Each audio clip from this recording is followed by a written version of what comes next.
Crime and Punishment by Fyodor Dostoevsky. Part 1, Chapter 4. His mother's letter had been a torture to him, but as regards the chief fact in it, he had felt not one moment's hesitation, even whilst he was reading the letter. The essential question was settled, and irrevocably settled, in his mind. Never such a marriage while I am alive, and Mr. Luzhin be damned. The thing is clear, he muttered to himself, with a malignant smile anticipating the triumph of his decision. No, Mother, Downia, you won't deceive me. And then they apologize for not asking my advice and for deciding without me. I dare say. They imagine it is arranged now and can't be broken off, but we will see whether it can. A magnificent excuse. Pyotr Petrovitch is such a busy man that even his wedding has to be in post-haste, almost by express. No, Downia, I see it all, and I know what you want to say to me, and I know too what you were thinking about when you walked up and down all night, and what your prayers were like before the Holy Mother of Kazan who stands in Mother's bedroom. Bitter is the ascent to Golgotha.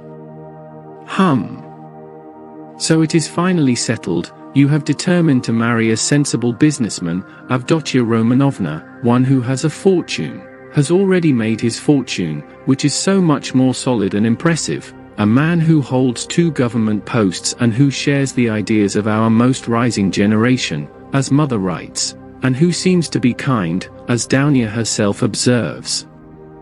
That seems to beat everything. And that very Downia, for that very seems, is marrying him. Splendid. Splendid. But I should like to know why Mother has written to me about our most rising generation. Simply as a descriptive touch, or with the idea of prepossessing me in favor of Mr. Luzhin. Oh, the cunning of them. I would like to know more, how far they were open with one another that day and night and all this time since. Was it all put into words? Or did both understand that they had the same thing at heart, and in their minds, so that there was no need to speak of it aloud and better not to speak of it? Most likely, it was partly like that. From Mother's letter, it's evident, he struck her as rude a little, and Mother, in her simplicity, took her observations to Downia. And she was sure to be vexed and answered her angrily. I should think so. Who would not be angered when it was quite clear without any naive questions, and when it was understood that it was useless to discuss it? And why does she write to me, love Downia, Rodia, and she loves you more than herself? Has she a personal conscience prick at sacrificing her daughter for her son? You are our one comfort, you are everything to us. Oh, Mother! His bitterness grew increasingly intense, and if he had met Mr. Luzhin at the moment, he might have murdered him. Yes, that's true, he continued, pursuing the whirling ideas that chased each other in his brain. It is true that it needs time and care to get to know a man, but there is no mistake about Mr. Luzhin. The chief thing is he is a man of business and seems kind. That was something, wasn't it, to send the bags and big box for them? A kind man, no doubt after that. But his bride and her mother are to drive in a peasant's cart covered with sacking. I know, I have been conducted in it. No matter. It is only 90 versts, and then they can travel very comfortably, 3rd class, for 1,000 versts. That is quite right, too. One must cut one's coat according to one's cloth, but what about you, Mr. Luzhin? She is your bride. And you must be aware that her mother has to raise money on her pension for the journey. To be sure, it's a matter of business, a partnership for mutual benefit, with equal shares and expenses, food and drink provided, but pay for your tobacco. The businessman has got the better of them, too. The luggage will cost less than their fares and very likely go for nothing. How is it that they don't see all that, or do they don't want to see it? And they are pleased. And to think this is only the first blossoming, and the natural fruits are to come. But what matters is not the stinginess, not the meanness, but the tone of the whole thing. For that will be the tone after marriage, it's a foretaste. And mother too, why should she be so lavish? What will she have by the time she gets to Petersburg? 3 silver rubles or 2 paper ones, as she says. That old woman, What does she expect to live upon in Petersburg afterwards? She has reasons already for guessing that she could not live with Dounia after the marriage, even for the first few months. The good man has no doubt let slip something on that subject, though mother would deny it. I shall refuse, says she. On whom is she reckoning, then? Is she counting on what is left of her 120 rubles of pension when Afanasy Ivanovitch's debt is paid? She knits woolen shawls and embroiders cuffs, ruining her old eyes. And all her shawls don't add more than 20 rubles a year to her 120, I know that. So she is constantly building all her hopes on Mr. Luzhin's generosity. He will offer it of himself, he will press it on me. You may wait a long time for that. That's how it always is with these Schilleresque noble hearts, till the last moment. Every goose is a swan with them, till the last moment. They hope for the best and will see nothing wrong, and although they have an inkling of the other side of the picture, yet they won't face the truth till they are forced to. The very thought of it makes them shiver. They thrust the fact away with both hands until the man they deck out in false colors puts a fool's cap on them with his own hands. I should like to know whether Mr. Luzhin has any orders of merit. I bet he has the Anna in his buttonhole and puts it on when he goes to dine with contractors or merchants. He will be sure to have it for his wedding, too. Enough of him, confound him. Well, mother, I don't wonder at, it's like her, God bless her, but how could Dounia? Dounia darling, as though I did not know you. You were nearly 20 when I saw you last, I understood you then. Mother writes that Dounia can put up with a great deal. I know that very well. I knew that 2.5 ago, and for the last 2.5 years, I have thought that Dounia can put up with a great deal. If she could put up with Mr. Svidrigailov and all the rest of it, she certainly can put up with a great deal. And now mother and she have taken it into their heads that she can put up with Mr. Luzhin, who propounds the theory of the superiority of wives raised from destitution and owing everything to their husband's bounty, who propounds it, too, almost at the first interview. Granted that he let it slip, though he is a sensible man, yet maybe it was not a slip at all, but he meant to make himself clear as soon as possible. But Dounia, she understands the man, of course, but she will have to live with the man. Why? She'd live on black bread and water, she would not sell her soul, she would not barter her moral freedom for comfort, she would not barter it for all Schleswig-Holstein, much less Mr. Luzhin's money. No, Dounia was not that sort when I knew her, and she is still the same, of course. Yes, there's no denying the Svidrigailovs is a bitter pill. It's painful to spend one's life as a governess in the provinces for 200 rubles. Still, I know she would rather be a nigger on a plantation or a let with a German master than degrade her soul and her moral dignity by binding herself forever to a man whom she does not respect and with whom she has nothing in common, for her advantage. And if Mr. Luzhin had been of unalloyed gold, or one huge diamond, she would never have consented to become his legal concubine. Why is she consenting, then? What's the point of it? What's the answer? It's clear enough, for herself, for her comfort, to save her life, she would not sell herself, but for someone else, she is doing it. For one she loves, for one she adores, she will sell herself. It all amounts to that, she will sell herself for her brother and mother. She will sell everything. In such cases, we overcome our moral feeling if necessary, freedom, peace, conscience even, all are brought into the market. Let my life go if only my dear ones may be happy. More than that, we become casuists, learn to be Jesuitical, and for a time, maybe we can soothe ourselves. We can persuade ourselves that it is one's duty for a good object. That's just like us, it's as clear as daylight. Rodion Romanovich Raskolnikov is the central figure in the business and no one else. Oh, yes, she can ensure his happiness, keep him in the university, make him a partner in the office, make his whole future secure. Perhaps he may even be a rich man later on, prosperous, respected, and may even end his life a famous man. But my mother? It's all Rodia, precious Rodia, her firstborn. For such a son who would not sacrifice such a daughter. Oh, loving, over-partial hearts. For his sake, we would not shrink even from Sonia's fate. Sonia Marmeladov, the eternal victim so long as the world lasts. Have you taken the measure of your sacrifice, both of you? Is it right? Can you bear it? Is it any use? Is there a sense in it?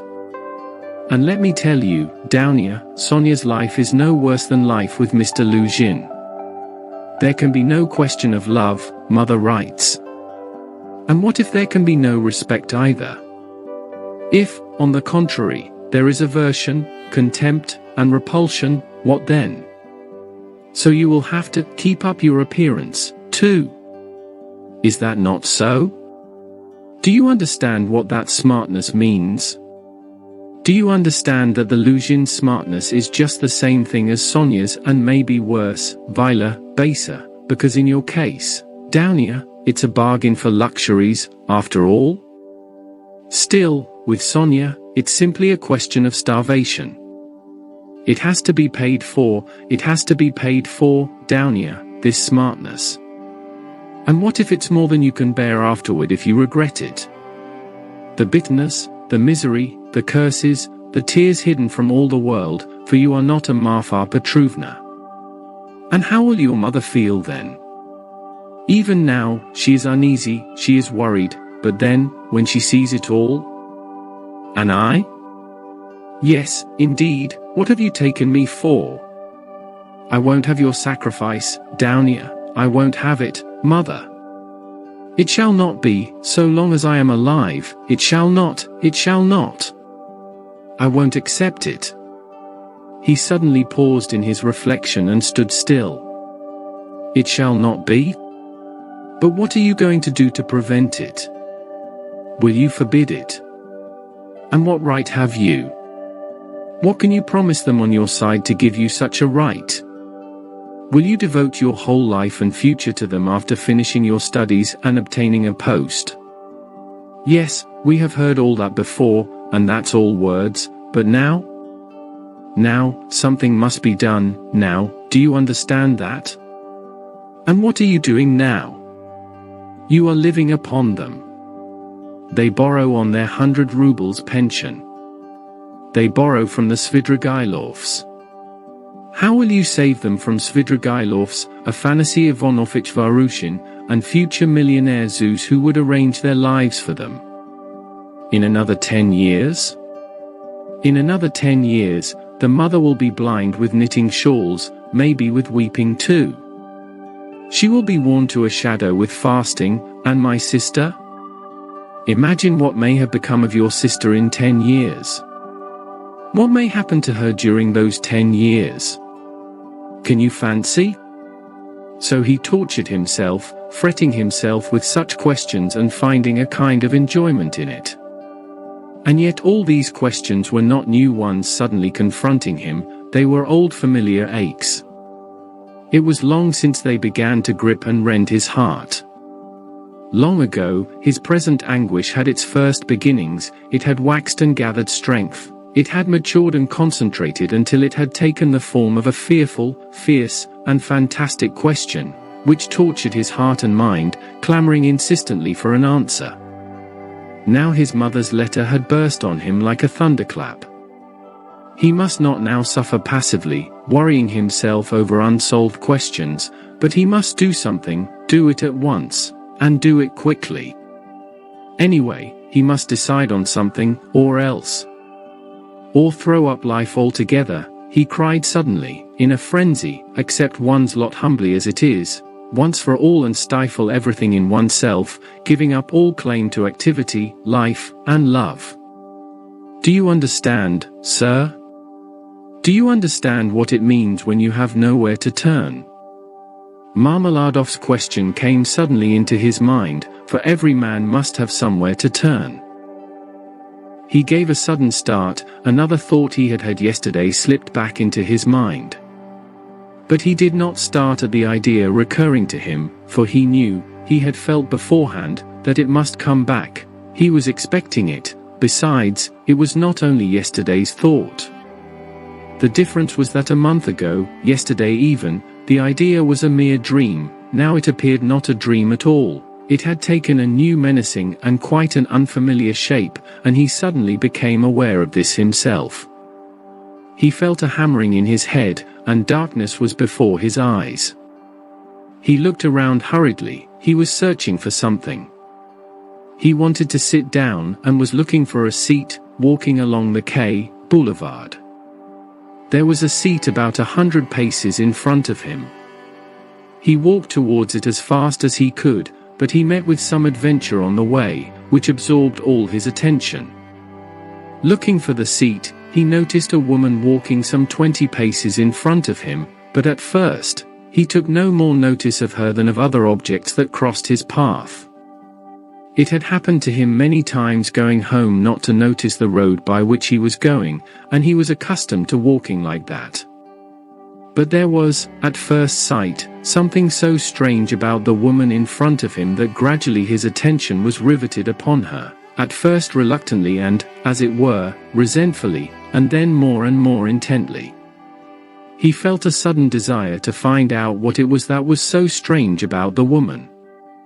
In the first place, she appeared to be a relatively young girl, walking in the great heat bareheaded and with no parasol or gloves, waving her arms about in an absurd way. She had on a dress of some light, silky material, but put on strangely awry, not properly hooked up, and torn open at the top of the skirt, close to the waist. A great piece was rent and hanging loose. A little kerchief was flung about her bare throat, but lay slanting on one side. The girl was limping, too, stumbling and staggering from side to side. She drew Raskolnikov's whole attention at last. He overtook the girl at the seat, but, on reaching it, she dropped down in the corner. She let her head sink on the back of her heart and closed her eyes, apparently in extreme exhaustion. Looking at her closely, he immediately saw that she was completely drunk. It was a strange and shocking sight. He could hardly believe that he was not mistaken. He saw the face of a relatively young, fair-haired girl, 16, perhaps not more than 15, years old, pretty little face, but flushed and heavy-looking and, as it were, swollen. The girl seemed hardly to know what she was doing. She crossed one leg over the other, lifting it indecorously, and showed every sign of being unconscious that she was in the street. Raskolnikov did not sit down, but he felt unwilling to leave her and stood facing her perplexedly. This boulevard was never frequented. Now, it was pretty deserted in the stifling heat at 2 o'clock. And yet, on the other side of the boulevard, about 15 paces away, a gentleman stood on the pavement's edge. He, too, would have liked to approach the girl with some object of his own. He, too, had probably seen her in the distance and had followed her, but found Raskolnikov in his way.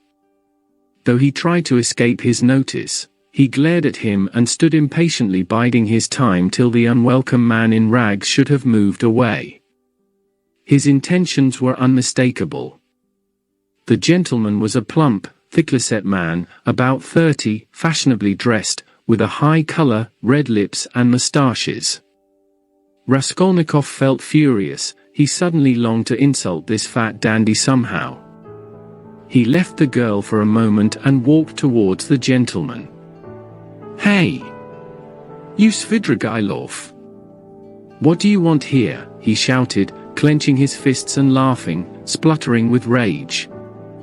"What do you mean? the gentleman asked sternly, scowling in haughty astonishment. Get away, that's what I mean. How dare you, you low fellow? He raised his cane. Raskolnikov rushed at him with his fists without reflecting that the stout gentleman was a match for two men like himself. But at that instant, someone seized him from behind, and a police constable stood between them. That's enough, gentlemen, no fighting, please, in a public place. What do you want? Who are you? He asked Raskolnikov sternly, noticing his rags. Raskolnikov looked at him intently. He had a straightforward, sensible, soldierly face with grey moustaches and whiskers. You are just the man I want, Raskolnikov cried, catching at his arm. I am a student, Raskolnikov. You may as well know that too, he added, addressing the gentleman. Come along, I have something to show you. And taking the policeman by the hand, he drew him towards the seat. Look here, hopelessly drunk, and she has just come down the boulevard. There is no telling who and what she is, she does not look like a professional. It's more likely she has been given a drink and deceived somewhere, for the first time, you understand. And they've put her out into the street like that. Look at how her dress is torn and how it has been put on. She has been dressed by somebody, she has not dressed, and dressed by unpracticed hands, by a man's hands, that's evident. And now look there, I don't know that super with whom I was going to fight, I see him for the first time, but he, too, has seen her on the road, just now, drunk, not knowing what she is doing, and now he is very eager to get hold of her, to get her away somewhere while she is in this state, that's certain, believe me, I am not wrong. I saw him myself watching her and following her, but I prevented him, and he was waiting for me to go away. Now he has walked away and is standing still, pretending to make a cigarette. How can we keep her out of his hands, and how are we to get her home? The policeman saw it all in a flash. The stout gentleman was easy to understand, he turned to consider the girl. The policeman bent over to examine her more closely, and his face worked with genuine compassion. Ah, what a pity, he said, shaking his head, why, she is quite a child. She has been deceived, you can see that at once. Listen, lady, he began addressing her, where do you live? The girl opened her weary and sleeper-looking eyes, gazed blankly at the speaker, and waved her hand. Here, said Raskolnikov, feeling in his pocket and finding 20 kopecks, call a cab and tell him to drive her to her address. The only thing is to find out her address. Missy, the policeman began again, taking the money. I'll fetch you a cab and take you home myself. Where shall I take you, eh? Where do you live? Go away. They won't let me alone, the girl muttered and once more waved her hand. Ack, how shocking. It's shameful, missy, it's a shame. He shook his head again, shocked, sympathetic, and indignant.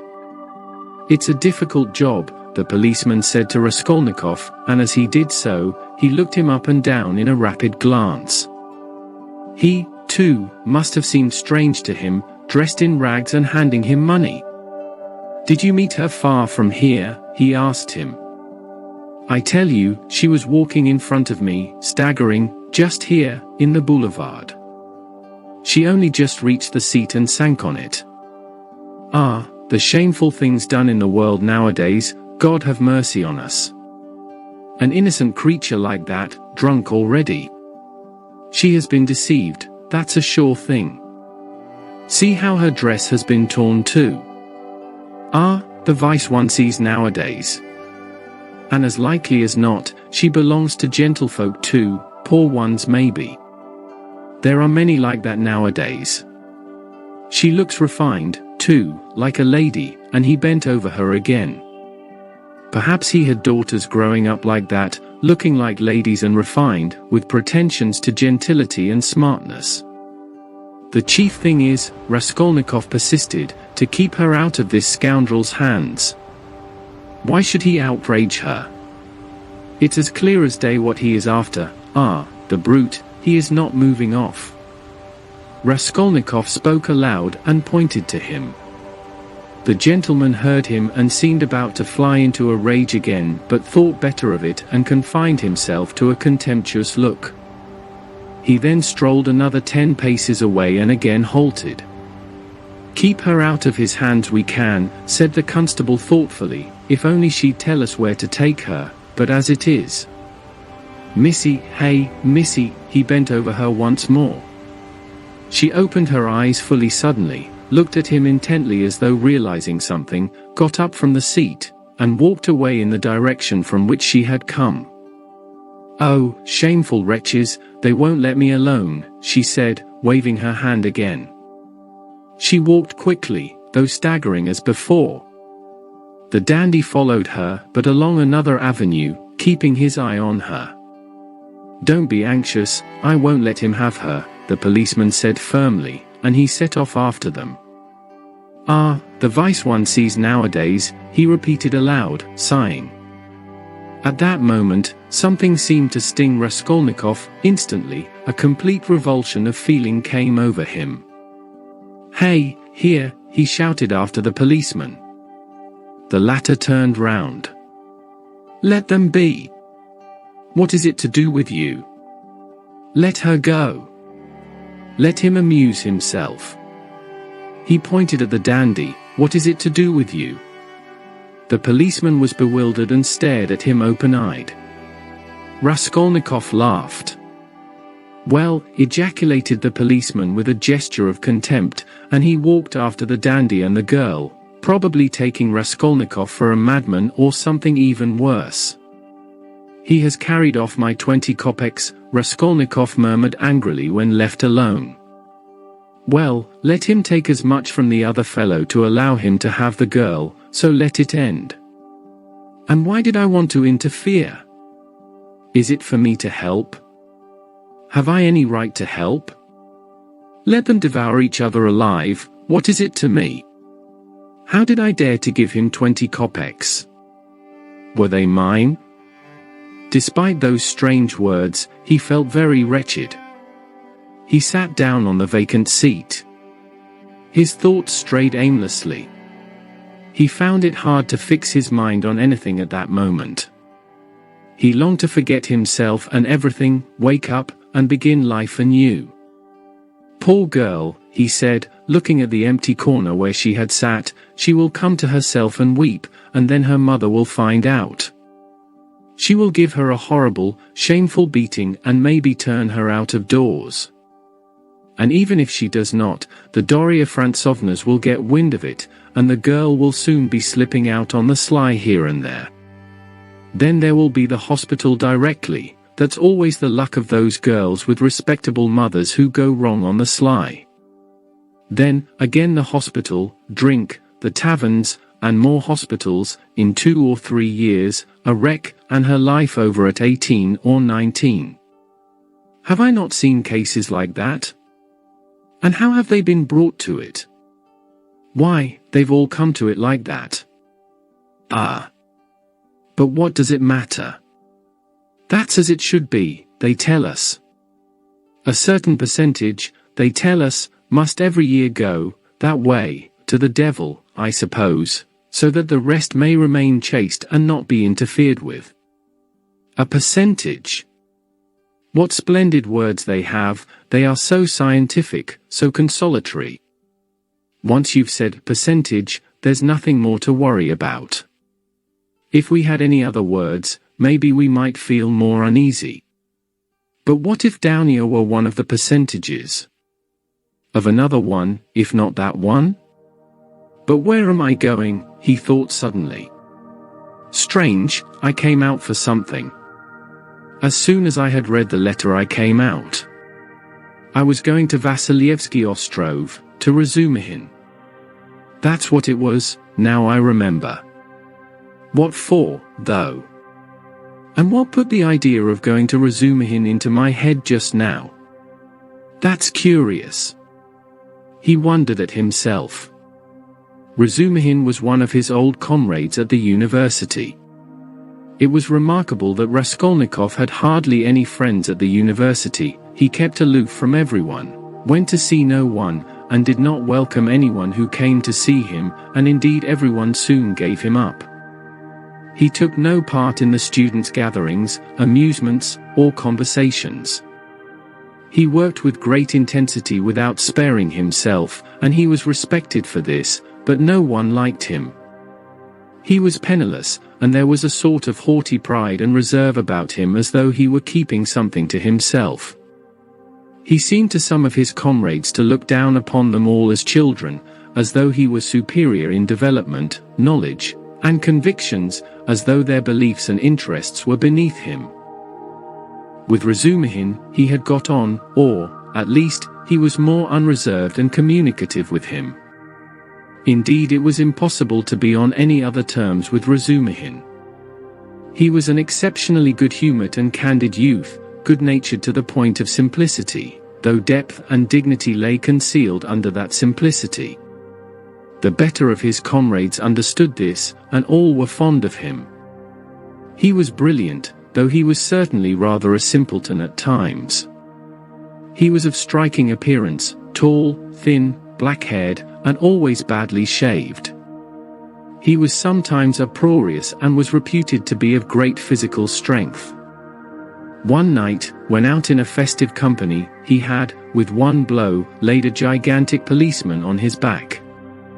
There was no limit to his drinking powers, but he could abstain from drinking altogether. He sometimes went too far in his pranks, but he could do without jokes entirely.